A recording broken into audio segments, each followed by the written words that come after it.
Hey, Closet Busters, come on and gather around. It's time once again to kick down those closet doors of life. We're here to escape our BS, explore our fears, and elevate our self-expression. I'm your host, Rick Clemens, bold move expert and coming out coach, and I'm going to take you to the party, the pulpit, the wake, and back to the party of living your life uncloseted.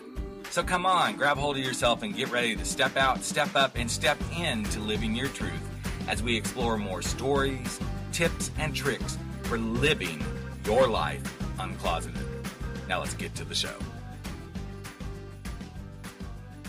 Hey, closet dwellers and bold move makers. It is time once again for Life Uncloseted. I'm your host, Rick Clemens.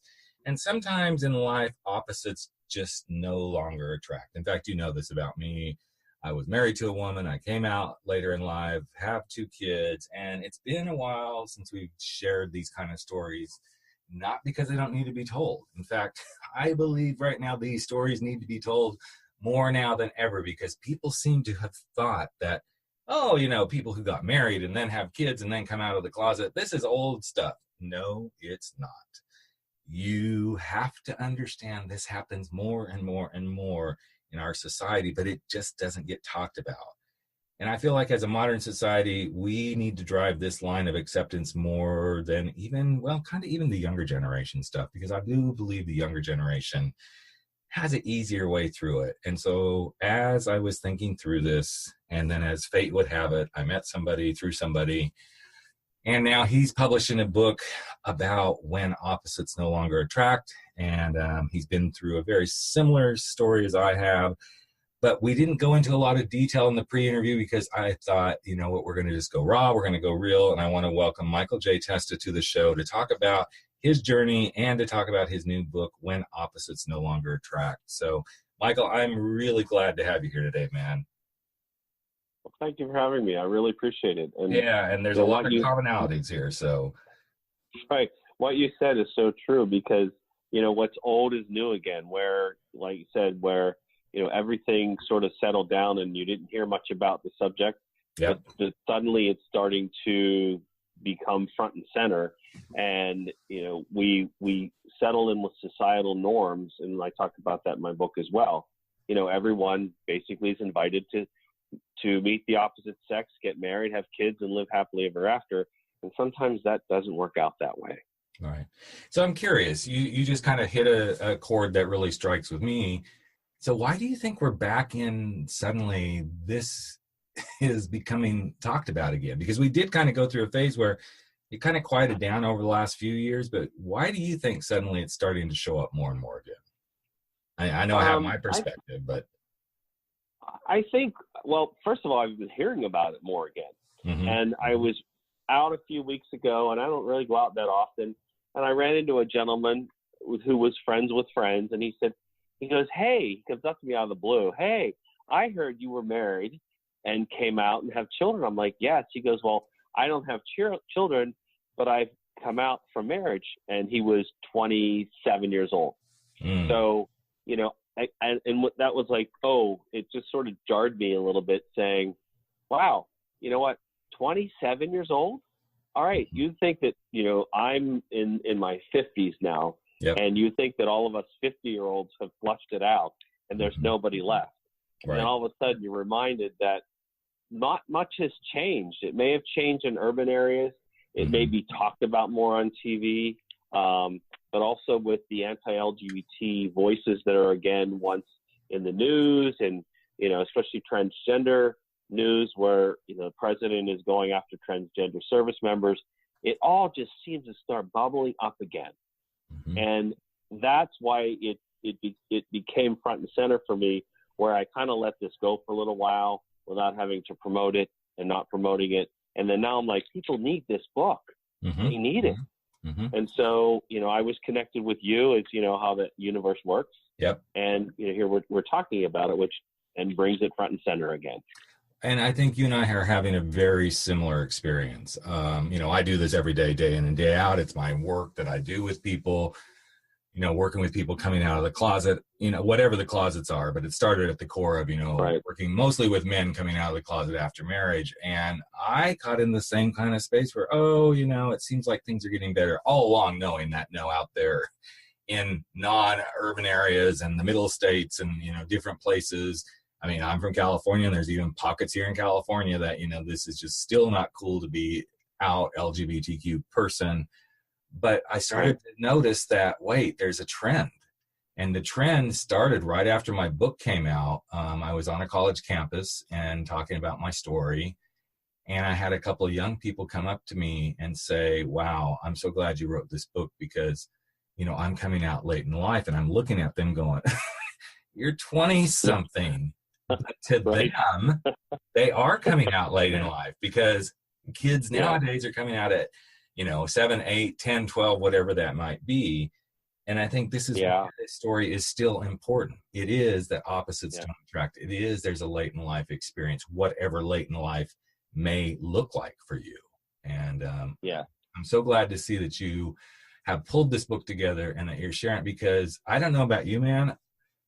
There's not a lot of resources out there for someone older coming out. It's just there are, hold on a second. That's all right. The dog agrees with us. And this is what I love about live podcasts. We get lots of people coming in and weighing in. And I think it's so interesting that, in this world, in fact, I just had this conversation the other day. Somebody said, yes. Do you really think you need to do that work still? And I just wanted to slap the shit out of it.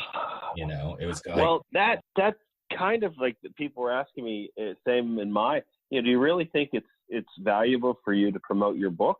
And I, I stepped back and I said, well, maybe, and I'm like, no, the reason I wrote this book is because when you're in the throes of being married in a straight marriage and you have kids, there are very few windows for you to see your way out so you become whole, you become authentic to yourself.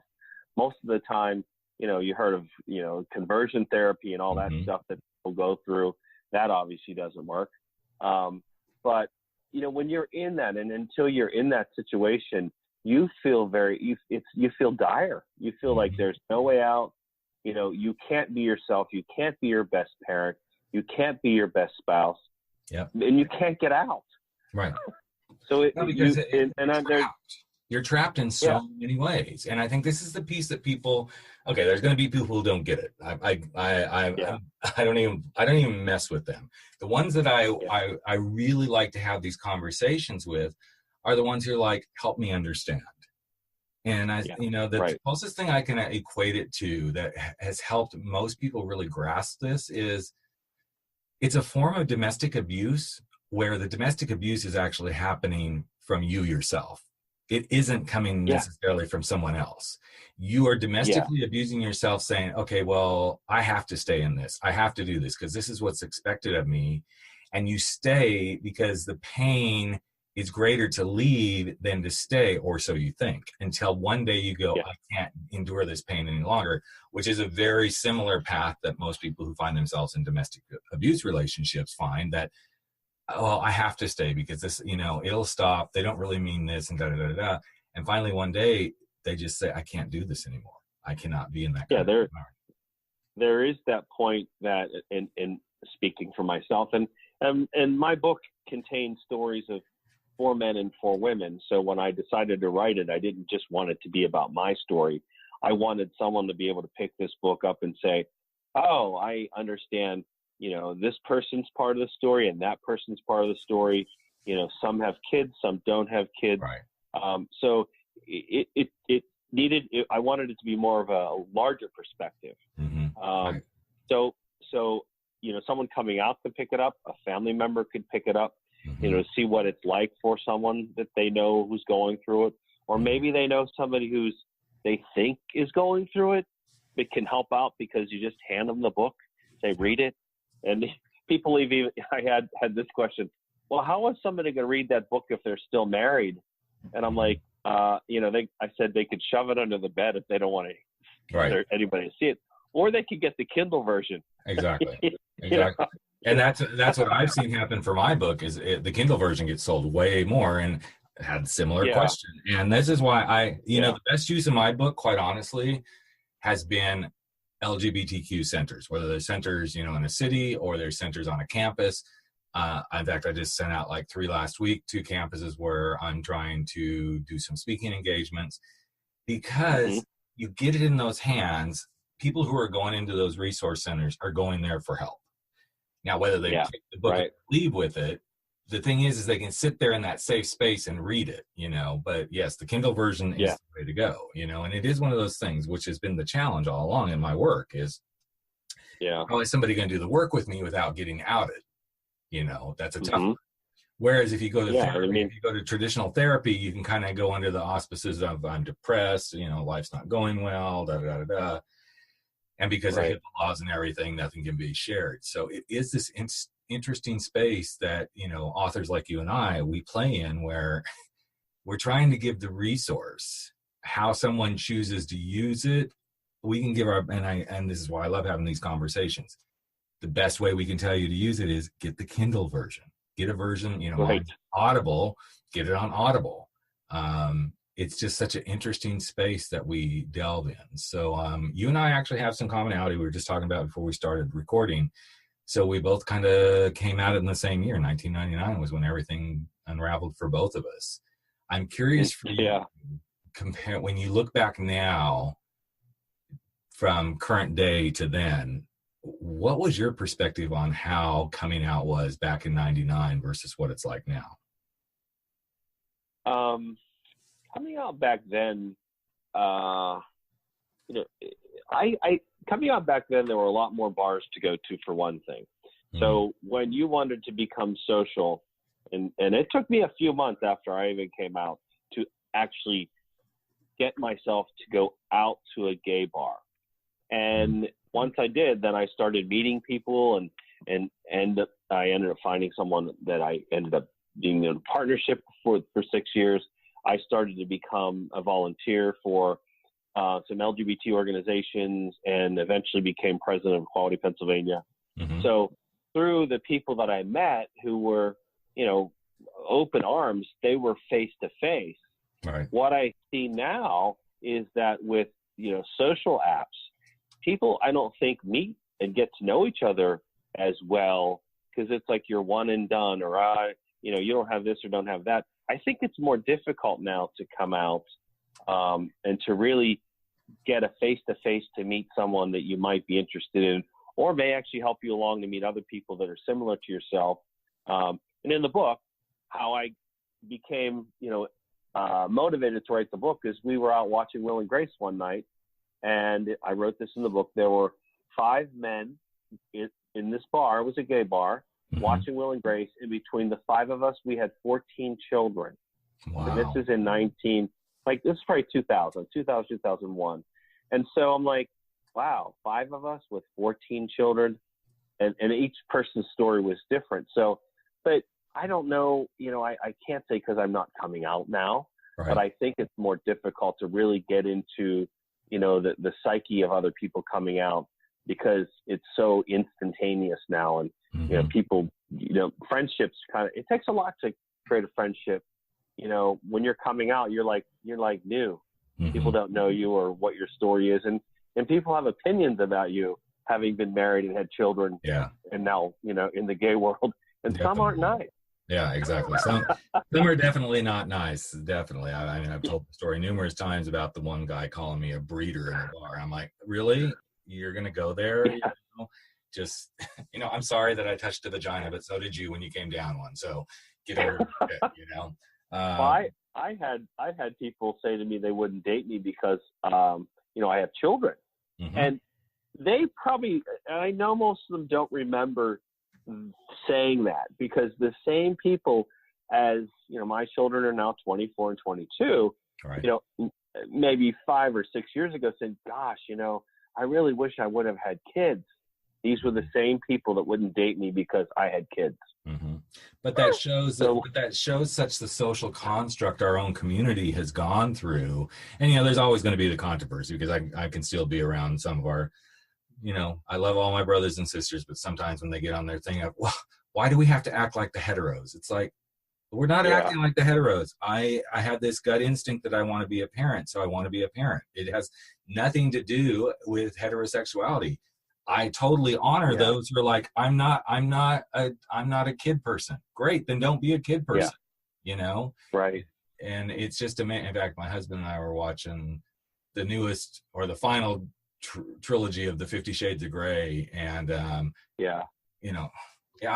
the time anybody hears this, if you want to see it, go see it. But part of the plot line is she ends up pregnant, and there's this whole blowout and everything. And I thought, this is just so interesting that our own community would go, oh my God, I can't believe you want to have kids, but there's a whole group of people who don't want to have kids, so just don't do it. Get over it. There's nothing that makes us heteronormative. I think it's more comes from our core. But I wanted to step back to something, because I think it would be really valuable for those listening to hear this piece of it. So you said it took you a little while to go step in and go out to the gay bars after you came out. I'm curious for you, what was the holdback? I guess I was, maybe it was kind of, I went into a gray area. When you leave your spouse, there are two things in life that are the most difficult to get through emotionally. One is losing a spouse, and the other is divorcing a spouse. All right. So here I am divorcing a spouse. I've got children, and I think I just needed time to gather my things together. And at that point in time, I didn't go myself. There was a website back then called gay.com, which is probably the only way really that people were socializing online was that website, and maybe some AOL sites, because that was a long time ago. But I started meeting some people, and they're like, hey, why don't you come and meet us? And I resisted. And one night I'm like, I just need to get out of my apartment, and I need to go out. I need to see what this world is about. Mm-hmm. And I did. Yeah. And it was truly interesting. Yeah. Well, and the reason I asked that question, Michael, is because I went through a very similar thing. Now, I had been in gay bars. I had been with friends to gay bars as the token straight guy. I'd done that. Yeah. But when it came to and I was lucky that I had a good circle of gay friends when I came out, so it wasn't as hard. But I knew part of my own stepping into who I was going to have to be truly going in a gay bar by myself, which actually is the reason I even came out. I mean, I went to a gay bar in London, which is when I met the guy, and that's when everything. But after that experience, I realized I've got one huge issue that I need to contend with, and that issue is being okay with being with myself. And part of that is being with myself and showing up somewhere with just myself. No wingman, no nothing, because I knew if I didn't start to do that, I was going to have a really hard time moving forward in life. And so that's what kept me. Yeah. Right. You had to come into your own. Yes. And I think so many people don't. Mm-hmm. Yeah. This is me. This is who I think I want to be. And it's like anything else. You trial and error. I don't like that. That's not working for me. Try something else. It's not a scientific approach by any means. No. But you do find your way through. And, and also when you divorce, you tend to lose all your friends that you were with when you were married. They just kind of and then, you don't even know if you could tell them that you're the reason you left, or, mine was several reasons. That wasn't really the biggest one. But, what do you do with your friends? Like you've taken so long to decide yourself, how hard it was. You just go and tell them that you're gay, and you expect them yay. Mm-hmm. That doesn't happen that way. Maybe in some cases it does. And most people, unless they've had experiences like you have you've had gay friends, and that might be the case more now than back then. You kind of just were floating out on a cloud yourself, and you had to find your way. Right. Yeah. As you were speaking, I'm like, I wonder how many friends I have that I would even consider friends at this stage that come from that space, and really just a handful. And they're not even consistent friends. They're more like the Facebook type friends. And some of them I see every once in a while, but to say, wow, which of those friends, I mean, none of the married friends, none of the, well, no, Right. really none of the married, one married friend for sure sticks out in my mind because her husband and us, we all used to do things together, but they're since divorced too. And she's now remarried. Yeah. So, you know, Mm-hmm. it is an interesting space, but then as you step into it, and here's where I think the challenge becomes, you know, my whole brand is around the bold move. So first of all, the bold move is coming out for sure. But then there's lots of other bold moves you start to make. It's like the bold move of being yourself. And then the bold move of not listening necessarily to the LGBT community about, okay, well, in order to be this is how you need to show up. You know, each one of us gets to choose that. But one of the boldest moves I feel like I had to make after this was how I wanted to balance who I was as a gay man, as a father, and as an ex-partner, so that I could move forward to be in a relationship where I could balance having a relationship as well. And all of that was like some of the toughest road I went down for the first 5 to 7 years. Amen. You know, you go through divorce, you go through custody, and we talk about this in the book as well, where, you know, some people, you know, it depends on where you live. You may still be in an area where, you know, you're gay, so you can't have custody of your kids, which prior to leaving your spouse, you have to take that into account as far as, you know, what damage will occur when I leave? Like, what is my spouse going to do? There are spouses that, you know, are you know, I say oddly grateful because, you know, rather than them lead a life that is not, you know, authentic with their partner, that they are cordial about it and they're not mean about it and work through it. And then there are others who just want to like stick a knife in your neck, you know, and you have to be prepared for that. You have to make sure that, you know, you don't become a weekend father that also all of a sudden wants, you know, shared custody. You have to be in the game, and that goes whether you are gay or not leaving your spouse. Yes. You have to be in the game. So if you go to court and the court say, well, you know, he or she has been taking care of these kids all the time, you know, they try to do what's best for the kids. Right. In most cases, you know, it just